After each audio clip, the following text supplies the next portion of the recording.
পাকা আমের জ্যামটা কত সুন্দর হয়েছে দেখুন, তো একেবারে পারফেক্ট দোকানের মতো হয়েছে। এইভাবে জ্যামটা বসে গেছে দেখুন, আমি বয়ামটাকে নাড়াচ্ছি, এইভাবে দোলাচ্ছি দেখুন, আর করছি, একটুও কিন্তু কোথাও সরে যাচ্ছে না। নমস্কার বন্ধুরা, কাকলির রান্নাঘর উইথ ভিলেজ ফুডে সবাইকে স্বাগত জানিয়ে আজকে আমি আপনাদের সাথে শেয়ার করব কোনো রকম আগার জিলেটিন ও কর্নফ্লাওয়ার ছাড়াই মাত্র 3টি উপকরণে ম্যাঙ্গো জ্যাম। দোকানে কিন্তু বিভিন্ন ফ্লেভারের জ্যাম পাওয়া যায়, আর এই জ্যামগুলো ভালো রাখার জন্য প্রিজারভেটিভ হিসাবে ওরা কিন্তু বিভিন্ন রকমের কেমিক্যাল মেশায়। তো এখন যেহেতু পাকা আমের সিজন চলছে, এই সময় তুলনামূলক জ্যামের থেকে পাকা আমের দাম কিন্তু অনেক কম। তো আমরা যদি পাকা আম কিনে নিয়ে এসে বাড়িতেই বেশি করে জ্যাম বানিয়ে নেই, তাহলে কিন্তু 6 থেকে 8 মাস পর্যন্ত আমরা রেখে খেতে পারবো। তাছাড়া জ্যাম খেতে আমরা সবাই ভালোবাসি, সে বাচ্চা হোক কিংবা বড়। তো বাড়িতে যদি বানানো থাকে তাহলে তো কোনো চিন্তার ব্যাপার নেই। তো আজকের রেসিপিটা আপনারা প্লিজ প্রথম থেকে শেষ পর্যন্ত দেখতে থাকুন, আশা করছি খুবই ভালো লাগবে। আর যে সকল বন্ধুরা এখনও পর্যন্ত নতুন, তারা যদি ইউটিউব থেকে দেখেন তাহলে চ্যানেলটিকে সাবস্ক্রাইব, এবং ফেসবুক পেজ থেকে দেখলে পেজটাকে ফলো করে আমার পাশে থাকবেন। তাহলে আজকে রেসিপিটা শুরু করে ফেলছি। ম্যাঙ্গো জ্যাম বানানোর জন্য আমি 3টে পাকা আম নিয়ে নিয়েছি। যেমন কম উপকরণে এই জ্যামটা বানিয়ে নিয়ে যায়, তেমনই বানানোর পদ্ধতিটা একেবারেই সহজ, খুব কম সময়ের মধ্যে বানিয়ে নিতে পারবেন। তো এখানে মাত্র 3টে পাকা আম নিয়েছি, আপনারা চাইলে কিন্তু বেশি করেও আম নিতে পারেন। যে যতটা পরিমাণে জ্যামটা বানাতে চাইছেন ঠিক সেরকম মাপ করে কিন্তু আম নিয়ে নেবেন, কম বেশি আম হলে কোনো অসুবিধা নেই। তো প্রথমে আমের মুখটাকে আমি ছাড়িয়ে নিচ্ছি। এবার দেখুন, যেহেতু পাকা আম, এই আমের পাল্পটা বের করার জন্য আপনারা যে কোনো পদ্ধতিতে কিন্তু বের করে নিতে পারেন। সেক্ষেত্রে যেমন আমি অন্যান্য আমের রেসিপিতে দেখিয়েছি, ছোট ছোট করে কেটে নিয়ে মিক্সির জারের মধ্যে দিয়ে মিক্সিতে পেস্ট করে নিয়েছি, সেইভাবেও করতে পারেন। আবার ছাঁকনির সাহায্যে আমের পাল্পটাকে ছেঁকেও বের করে নিতে পারেন। এইভাবে প্রথমে আমি খোসাটাকে ছাড়িয়ে নিচ্ছি। মিক্সির জন্য আবার বাড়িতে যেতে হবে, যেহেতু আজকে রান্নাঘরে কারেন্টের ব্যবস্থা নেই, সেজন্য আর বাড়িতে যাব না। এইভাবেই আমি আজকে পাল্পটা বের করে নেব। তো নিজেদের সুবিধা মতো আপনারা সেইভাবে আমের পাল্পটাকে বের করে নেবেন।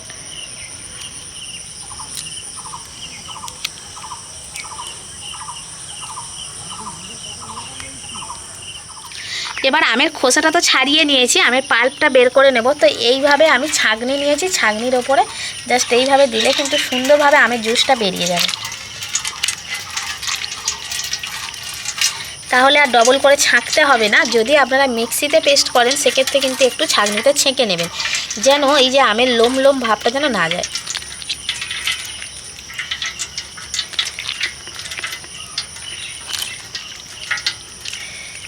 আমের পাল্প আমি বের করে নিয়েছি। এবার আমের পাল্পটাকে কিন্তু মেপে নিতে হবে, যে কোনো একটা কাপ বা বাটিতে করে। তো মেপে আমি সরাসরি যে কড়াইতে করে আজকে জ্যামটা বানাবো সেই কড়াইতেই দিয়ে দেব।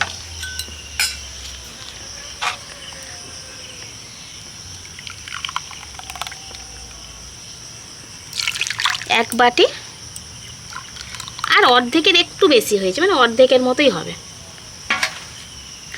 তো পুরো 1.5 বাটির মতো আমের পাল্প আমি দিয়ে দিলাম। আর এদিকে দেখুন, আমের পাকা আমের যে পিওর একটা কালার, সেই কালারেই কিন্তু এই ম্যাঙ্গো জ্যামটা হবে। তো একটু চেষ্টা করবেন বেশি পাকা অর্থাৎ ডিপ কালারের এরকম আমটা নেওয়ার। সেক্ষেত্রে কিন্তু এখানে আর কোনো রকম কালার দেওয়ার দরকারই হবে না। এখানে ফুড কালার বা কিচ্ছু দেওয়ার দরকার নেই, শুধুমাত্র পাকা আমের যে কালারটা পাল্পটা বেরোবে সেই কালারেরই কিন্তু এখানে জ্যামটা তৈরি হবে। তো এবারে যেহেতু আমি 1.5 বাটি দিয়েছি আমের পাল্প, সেজন্য 1 বাটি দিয়ে দেব চিনি। যদি আমটা একটু টক হয় সেক্ষেত্রে চিনির পরিমাণ একটু বাড়িয়ে দিতে পারেন। যেহেতু পাকা মিষ্টি হয় সেজন্য কিন্তু খুব বেশি এখানে মিষ্টি দেওয়ার দরকার নেই। 1 বাটির মতো আমি দিয়ে দিচ্ছি চিনি। দুটো উপকরণ তো হয়েই গেল, আর একটা উপকরণ বাকি থাকলো। সেই উপকরণটা হলো পাতিলেবু। এখানে দেখুন একটা গোটা পাতিলেবু নিয়েছি। এই গোটা পাতিলেবুর রসটাকে প্রথমে আমি বাটিতে করে বের করে নেব, এইভাবে চিপে। এই পুরো লেবু থেকে যতটুকু রস বেরোবে এই পুরো রসটাই আমি দিয়ে দেব। লেবুর রসটাও আমি আমের পাল্পের মধ্যে দিয়ে দিচ্ছি। এবার সব কিছু একসাথে সুন্দর করে মিক্স করে নেব।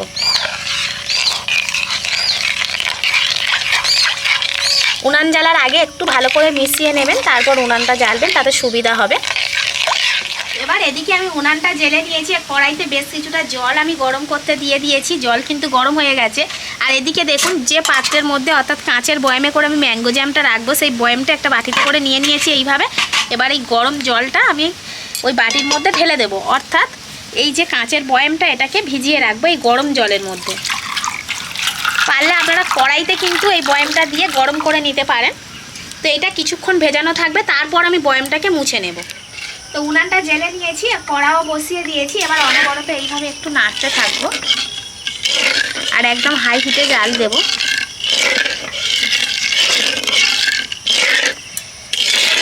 কাঁচের বয়ামটাকে আমি গরম জল থেকে এবার তুলে নেব, নিয়ে এবারে সুন্দর করে মুছে নেব। তো একটা গামছা নিয়েছি, একেবারে ভালো করে মুছবো যাতে কোনো রকম বিন্দুমাত্র জল না লেগে থাকে। পারলে আপনারা রোদ্দুরে দিয়ে শুকিয়েও নিতে পারেন। মোটামুটি এইভাবে যদি আমরা কাঁচের বয়ামটাকে সুন্দরভাবে পরিষ্কার করে শুকনো করে মুছে নিতে পারি, তাহলে কিন্তু এই ম্যাঙ্গো জ্যামটা খারাপ হওয়ার কিন্তু কোনো রকম ভয় আর থাকবে না। একদমই খারাপ হবে না। যতদিন পর্যন্ত আপনি রাখতে চাইবেন ততদিন পর্যন্ত ভালো থাকবে।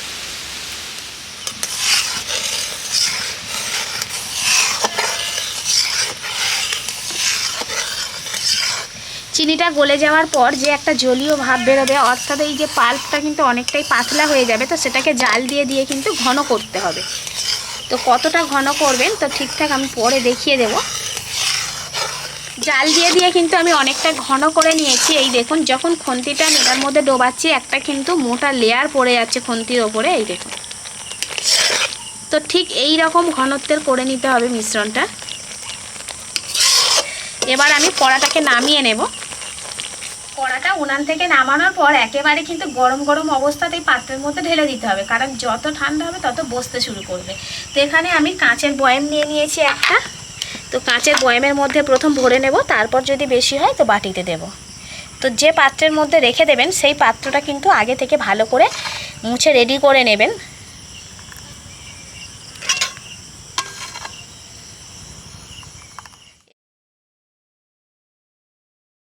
বয়ামের মুখে এখন ঢাকনা লাগাবো না, ঠিক এই রকম অবস্থাতে আমি রান্নাঘরের মধ্যেই রেখে দিচ্ছি। এটা ফ্রিজে বসিয়ে ফ্রিজে রেখে বসানোর কোনো দরকার নেই। এমনি নর্মাল জায়গাতে রাখলে যখন ঠান্ডা হয়ে যাবে খুব সুন্দরভাবে কিন্তু জ্যামটা বসে যাবে। তো রান্নাঘরেই বসানো থাক, আমি কিছুক্ষণ ওয়েট করছি। আধ ঘন্টার মধ্যে আশা করছি ঠান্ডা হয়ে যাবে এবং জমে যাবে। আধ ঘন্টার মতো আমি রান্নাঘরেই রেখে দিয়েছিলাম, আমরা এখানেই ছিলাম। তো সেই জন্য এইভাবে আলগা করাই ছিল। কিন্তু যদি আপনারা ঘরের মধ্যে রেখে দেন, সেক্ষেত্রে একটা জাল বা সুতির কাপড় কিছু একটা মুখে চাপা দিয়ে রেখে দেবেন, দেখবেন খুব তাড়াতাড়ি কিন্তু ঠান্ডা হয়ে যাবে, জিনিসটা বসে যাবে। এই দেখুন, আধ ঘন্টার মধ্যে কত সুন্দরভাবে জ্যামটা বসে গেছে। দেখুন আমি বয়ামটাকে নাড়াচ্ছি, এইভাবে দোলাচ্ছি, দেখুন আর করছি, একটুও কিন্তু কোথাও সরে যাচ্ছে না, খুব সুন্দরভাবে বসেছে। বাটিরটাও দেখুন। তো এইভাবে বসে যাওয়ার পর তারপরে কিন্তু আপনারা পাত্রটাকে নিয়ে ফ্রিজে রেখে দেবেন। তো ফ্রিজের নর্মাল চেম্বারে রাখবেন, দেখবেন পুরো 8 মাস পর্যন্ত ভালো থাকবে। আর যদি ফ্রিজ ছাড়া রাখতে চান সেক্ষেত্রে কিন্তু 3 মাসের মতো ভালো থাকবে। পাকা আমের জ্যামটা কত সুন্দর হয়েছে দেখুন। তো এবার আমি ব্রেড নিয়েছি, ব্রেডের মধ্যে লাগিয়ে দেখিয়ে দেব যে কতটা পারফেক্ট হয়েছে আজকের ম্যাঙ্গো জ্যামটা। যেমন সুন্দর কালার এসছে তেমন সুন্দর ঘনত্বটাও হয়েছে, প্রত্যেকটা মিলেমিশে কিন্তু একেবারে পারফেক্ট দোকানের মতো হয়েছে। তো বাচ্চাদের টিফিনে আমরা কি দেব কি না দেব এই নিয়ে যখন ভাবতে থাকি, বাড়িতে যদি এই রকম ম্যাঙ্গো জ্যাম বানানো থাকে, তাও আবার নিজে হাতে পরিষ্কার পরিচ্ছন্নভাবে, তাহলে কিন্তু আমরা খুশি হয়ে ওদেরকে এইভাবে টিফিনটা সাজিয়ে দিতে পারবো। আর ওরাও ভীষণ পছন্দ করবে।